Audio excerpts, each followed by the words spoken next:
Parents, what would you do if your kid threw a birthday party and nobody showed up? I was this kid.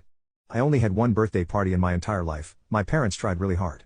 They rented me a room at the bowling alley, sent out cute invitations, ordered pizza and little bowling alley gift bags with cups shaped like pins and t-shirts.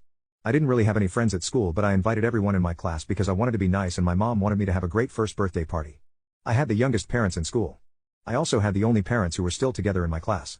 My mom was the manager of a gas station and my dad managed a garage. My parents weren't strict with me at all, but very overprotective. I made straight A's and was the smartest kid in class. I was in the gifted program and had skipped a grade. I always came to school clean and dressed nicely.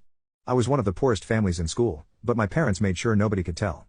They showed up to all my school functions, clean and dressed well, and made a point of being involved in my school no matter what was going on at work. They were great, really. Nobody showed up. Apparently all the parents got together and decided they didn't want their kids around me.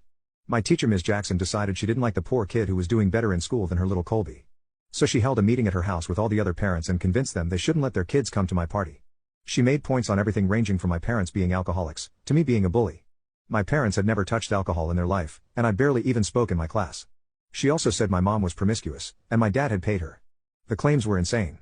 Ms. Jackson ruined mine and my parents' reputation over a birthday party because, I don't know, I was smart and poor? Because of what she said, nobody ended up showing up that day. It crushed me when nobody showed up that day. I cried for hours. I was so hurt and it destroyed my parents. They were heartbroken for me, truly heartbroken. They did everything they could to make sure I had fun alone, got a refund on most everything due to the circumstances, and used that money to buy me a new pink Nintendo DS and some games. Here's the thing, if the kids didn't like me and didn't want to come, I would have been hurt, of course. I would have cried.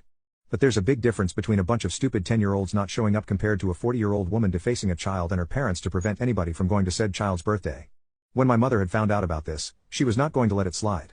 I saw the anger and rage in her eyes, and was preparing for the worst.